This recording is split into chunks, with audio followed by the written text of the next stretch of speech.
La historia es un incesante volver a empezar. Bienvenidos, mi nombre es Viviana Escamilla y este es un episodio más sobre la historia de México. Hoy les hablaré del encuentro entre Moctezuma y Hernán Cortés. En los videos anteriores les platiqué de cómo los españoles se hicieron de los primeros aliados, los totonacas y los tlaxcaltecas, y hablamos de la matanza en Cholula.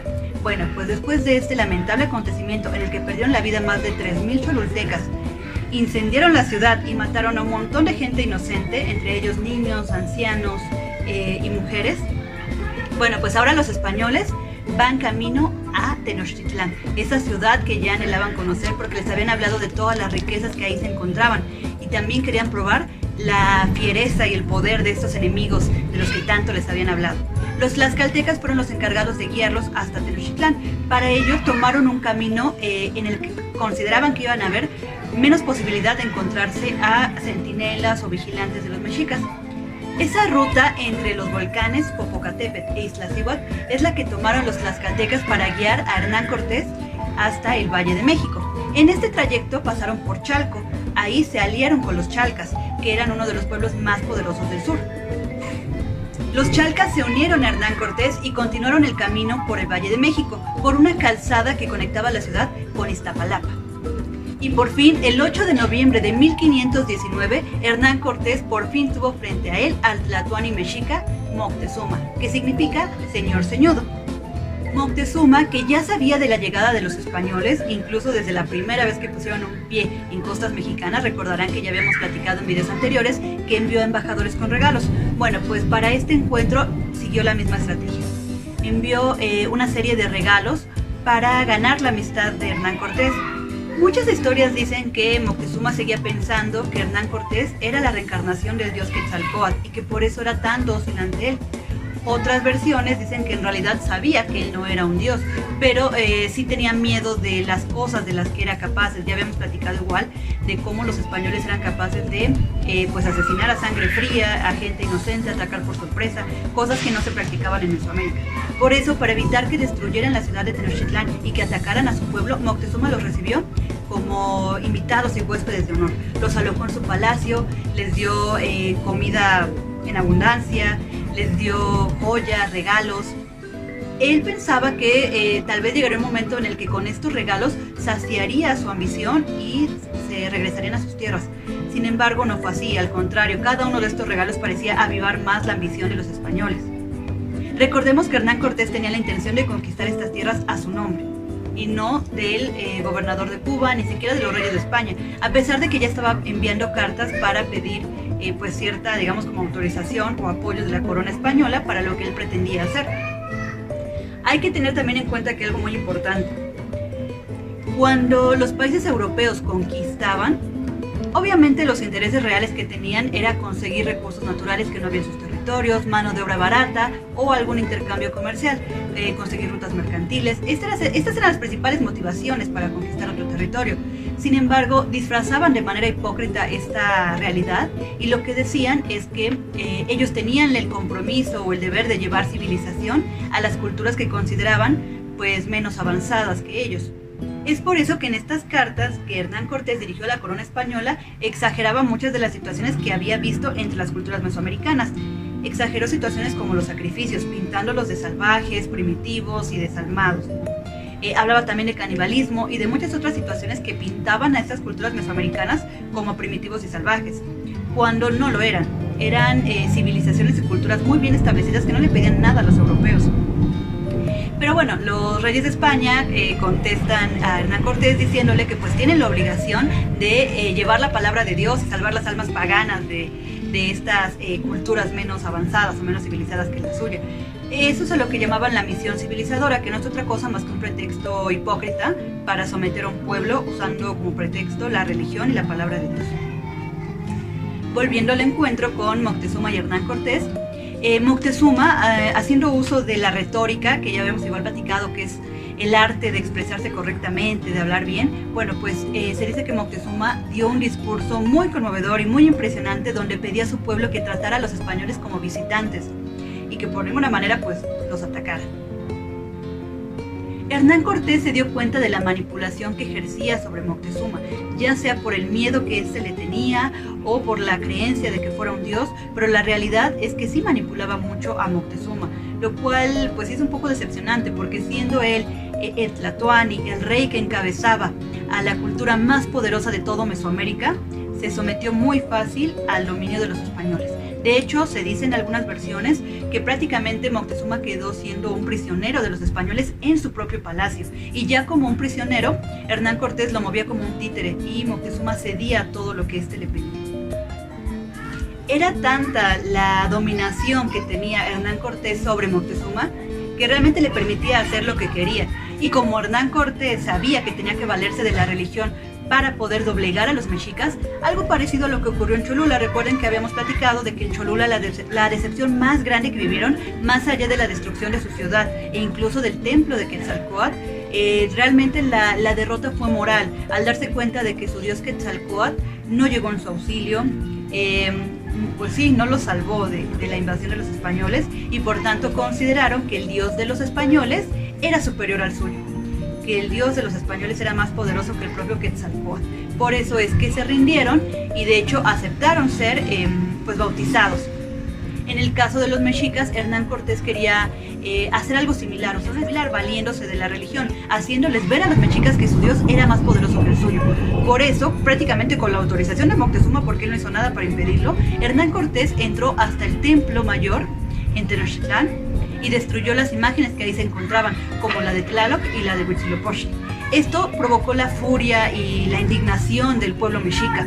De hecho, prácticamente todo el pueblo mexica estaba en contra de los españoles. Se daban cuenta de que no eran ni amigos, ni huéspedes de honor, ni mucho menos dioses, sino que eran invasores. Y lo que ellos querían era atacarlos, hacerles frente. Sin embargo, Moctezuma no lo permitía. Siempre salía a defender a los españoles y detener cualquier intento como de rebelión o de ataque hacia ellos. Entonces, bueno, prácticamente eso es lo que permitió que Hernán Cortés entrara al Templo Mayor, destruyera imágenes de dioses muy importantes para ellos y en su lugar empezó a colocar imágenes de su religión. Y bueno, en general, ¿no? Imágenes de su religión.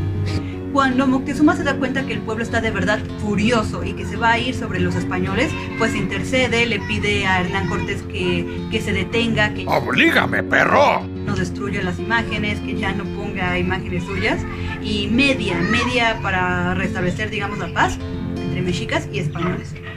Después de este acontecimiento, que obviamente fue indignante y aberrante para los mexicas, varios sacerdotes dijeron que habían tenido sueños en los que sus dioses les decían que tenían que atacar a los españoles, que tenían que hacerle frente como invasores y que si no lo hacían, ellos iban a abandonarlos. Recuerden que se creía que los dioses se comunicaban a través de los sueños. Los españoles seguían hospedados en el palacio de Moctezuma y pasándola pues de lujo, ¿no? Comiendo las cosas pues más ricas que se puedan imaginar, ¿no? Cosas que eran solo para la nobleza o incluso que algunas veces se ofrendaban a los dioses, como el pulque, el cacao, y bueno, se la pasaban súper bien, ¿no? Y aparte robando las joyas y el oro que había en el palacio. Recuerden que el primer encuentro de Hernán Cortés y Moctezuma fue el 8 de noviembre de 1519. En mayo de 1520, Hernán Cortés tuvo que abandonar Tenochtitlán para dirigirse hasta Veracruz. Esto porque resulta que Diego de Velázquez, que recuerden que era el gobernador de Cuba, había enviado una nueva expedición para hacer prisionero a Cortés, ya que pues era muy evidente la traición de la que había sido víctima. Hernán Cortés se va entonces hacia Veracruz para hacerle frente a este grupo que venía pues prácticamente a aprisionarlo. Esa era la intención. Esta expedición que llegó a Veracruz iba encabezada por Pánfilo de Narváez. Hernán Cortés, una vez que lo tiene frente, habla con él y bueno, le dice todas las riquezas que ha encontrado en el territorio y prácticamente lo convence. Le dice, bueno, ¿qué prefieres? ¿Me vas a tomar prisionero? ¿Me llevarás con el gobernador de Cuba y tal vez te recompensará con unas cuantas monedas? En cambio, si te quedas aquí y te unes a mí, vas a obtener más riquezas. Le prometió que una vez conquistada la ciudad, lo haría gobernador de alguna entidad. Cuando Hernán Cortés salió de Tenochtitlán rumbo a Veracruz, dejó encargado a Pedro de Alvarado. Y Pedro de Alvarado aprovechó la ausencia de Hernán Cortés para empezar a saquear el palacio y tenía de hecho la intención de atacar a los mexicas. los mexicas, que se daban cuenta de todo lo que estaba pasando, que se daban cuenta del saqueo que estos personajes hacían a sus tierras y al palacio, y también muy enojados con Moctezuma porque no hacía nada, se daban cuenta de que era fácilmente manipulado por ellos.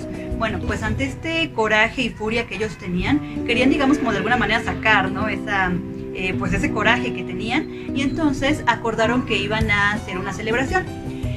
Hay que tomar por aquí en cuenta que, bueno, ellos hacían muchas representaciones, danzas y cantos dedicadas a sus dioses, y tenían una escuela que se llamaba Cuicacali, que significa o se traduce como casa de canto, donde los jóvenes estudiantes de ambas escuelas que existían, que eran Telpochcali y Calmecac, acudían por las tardes aquí a Cuicacali y practicaban estas danzas y cantos. Entonces, lo único que ellos estaban haciendo era prepararse para uno de estos festejos dedicado a Tezcatlipoca. Para poder llevar a cabo esta fiesta, Moctezuma le pidió permiso a Pedro de Alvarado para que se den cuenta del grado de sometimiento que tenía, ¿no? Frente a los españoles. Le pide permiso a Pedro de Alvarado, le explica que es una fiesta en honor al dios Tezcatlipoca, y Alvarado cede. Ya con el permiso de este español que estaba a cargo, pues se empieza a organizar la celebración. Los guerreros más jóvenes se acomodaron en la explanada principal del Templo Mayor para realizar sus danzas y sus cantos, mientras que los guerreros veteranos, los guerreros mayores, estaban portando pues las prendas como características, el maquillaje, el guerrero jaguar, el guerrero águila. Se veía, me imagino, y bueno, impactante, ¿no? Tan es así que los españoles se asustaron. Pensaron que la fiesta era un engaño y que en realidad se estaban preparando para atacarlos. Y bueno, nuevamente ocuparon la misma estrategia que en Cholula, atacar por sorpresa. Antes de que fueran atacados, que es lo que ellos creían, pues lo que hicieron los españoles fue acercarse y rodear a este grupo de jovencitos que se encontraba al centro para realizar la danza, y los asesinan. Empiezan a asesinar a todos estos jóvenes. Eran jóvenes estudiantes, no eran guerreros, digamos, profesionales, ¿no? Estaban estudiando apenas, eran jovencitos entre los 15 y 18 años. Empiezan a asesinarlos, siendo que ellos se encontraban desarmados en ese momento. Para cuando se dan cuenta los guerreros mayores y la gente mayor, y bueno, entran en defensa, ya era un poco tarde o demasiado tarde, porque ya se había realizado una matanza terrible. Este acontecimiento de mayo de 1520 es conocido como la matanza en el Templo Mayor, porque así en la explanada del templo asesinaron nuevamente a gente inocente y desarmada. Obviamente la furia y la ira de los mexicas pues ya no se hizo esperar, ya no esperaron la opinión o la aceptación de Moctezuma y empiezan a atacar a los españoles. Ahora sí se van sobre de ellos atacándolos. Causaron muchas bajas y muchas muertes entre los españoles. Ante esta situación tan terrible que estaba pasando, los mexicas ya no esperaron la autorización o la aceptación de Moctezuma y se van sobre los españoles, atacándolos, aprovechando de que, bueno, muchos de los guerreros jaguar y águila ya estaban ahí, preparados, pero recuerden que no para atacar, nunca fue la intención atacarlos, simplemente era para la fiesta o el festejo de Tezcatlipoca. Sin embargo, bueno, se van sobre los españoles y en eso regresa Hernán Cortés. ¿Y qué creen que fue lo que hizo y lo que le pidió a Moctezuma? Bueno, pues los voy a contar en el siguiente video. Vamos a dejar la historia hasta aquí. En la continuación les voy a hablar sobre el episodio de la Noche Triste. Este relato que les estoy dando no es la Noche Triste, es la matanza en el Templo Mayor. Digamos, lapso de tiempo que va entre la matanza en el Templo Mayor y la Noche Triste, porque si fueron algunos meses de diferencia, pues se va a poner muy interesante. Vamos a ver qué es lo que pasó. ¿Quiénes ganarán este enfrentamiento, los españoles o los mexicas? No se pierdan el próximo video, va a estar muy muy interesante. Estamos ya pues aquí muy cerquita de terminar la historia sobre la conquista de Tenochtitlán o la caída de Tenochtitlán. Si les gustó este video, pues por favor compártanlo, suscríbanse y recuerden que pueden encontrarme también en Facebook, en Saena Letras. Gracias por escucharme, nos vemos la próxima.